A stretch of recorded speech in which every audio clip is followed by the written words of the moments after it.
আজকে একটা অন্যরকমভাবে ভর্তা করলাম আর এই ভর্তাটা খেতে কিন্তু দারুণ মজার।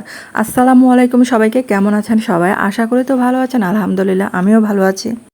এখানে প্রথমে প্যানে একটু সরিষার তেল দিয়ে দিলাম। আর আমার চ্যানেলে যারা নতুন আমার ভিডিও দেখেন কিন্তু আমার চ্যানেলটাকে এখনও সাবস্ক্রাইব করেনি, তাদের কাছে অনুরোধ রইল আমার চ্যানেলটাকে অবশ্যই সাবস্ক্রাইব করে দেবেন। আর এই যে বড় আলুগুলো আমি একটু ফালি করে দিয়েছি যাতে তাড়াতাড়ি সিদ্ধ হয়ে যায়। আর এটা কিন্তু এই তেলের মধ্যেই আমি ভেজে সিদ্ধ করে নেব।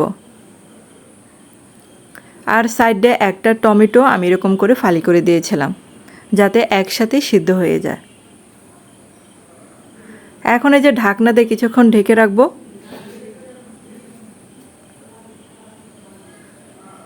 আর আলু এবং টমেটো যদি একটু পোড়া পোড়া হয় খেতে কিন্তু দারুণ লাগে। আর এটা কিন্তু দুই সাইডে ভালো করে সিদ্ধ করে নিতে হবে, আর ভর্তা করার সময় যেন সহজে এটা ভর্তা করা যায়।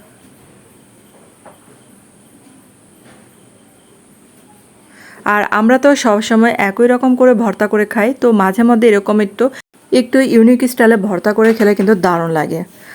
আর এগুলা ভাজা হয়ে গেছে, তো আমি এগুলো একটু এক সাইড করে নিচ্ছি। আর এই যে আমি একটু শুকনা মরিচ ভেজে নিচ্ছি এখানে।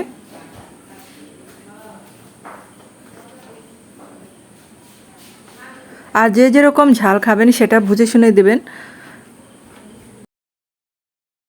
তারপর এখানে কিন্তু একটা সিদ্ধ ডিম দিয়ে দিলাম, একসাথে ভেজে নেবে এগুলা।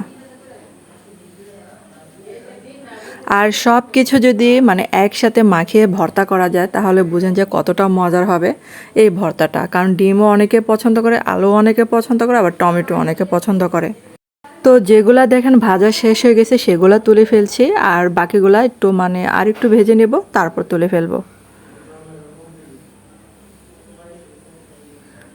তো সবগুলোই কিন্তু ভাজা শেষ, এখন কিন্তু সবগুলো তুলে আমি একটু ঠান্ডা করে নেব, তারপরে ভর্তাটা মাখাবো। আর ভর্তা মাখানোর দায়িত্বটা আমার মাকে দিলাম, কারণ হচ্ছে আমার হাতটা একটু পুড়ে গেছিলো, তার জন্য ভর্তাটা মাখাতে পারিনি আজকে। আর মাকে বললাম একটু ভর্তাটা মাখিয়ে দাও, তো মা মাখিয়ে দিচ্ছে। আর মার হাতের ভর্তা মাখানো এমনিতেই আমাদের অনেক অনেক পছন্দের, তার মধ্যে এই সুযোগে মাকে একটু বললাম ভর্তাটা মাখিয়ে দিতে। আর আমি সব কিছু দিচ্ছি, আর মা এদিক দিয়ে মাখিয়ে দিচ্ছে ভর্তাটা। তো আমি পেঁয়াজগুলো একটু গোল করে কেটে দিয়েছিলাম দেখার সৌন্দর্যের জন্য। আর আমার মা দেখি সবসময় পেঁয়াজটা গোল করে কেটে ভর্তাটা করে, তার জন্য আজকে মাকে গোল করে কেটে দিলাম ভর্তাটা মাখানোর জন্য। আর এই যে একটু ধনেপাতা কুচি দিলাম।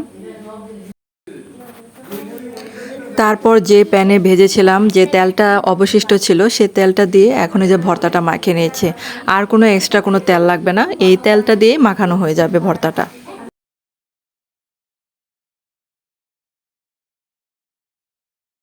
তারপর এই যে এখন এই যে সম্পূর্ণ সবগুলো মাখিয়ে নিচ্ছে, আর ডিমটা পরে মাখিয়ে নেবে।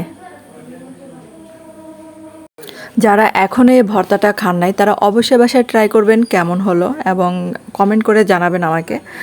তারপর এখন কিন্তু ভর্তাটা মাখানো শেষ। তো ধন্যবাদ সবাইকে এতক্ষণ আমার ভিডিওটা দেখার জন্য। ভালো থাকবেন, সুস্থ থাকবেন, দেখা হবে পরবর্তী ভিডিওতে।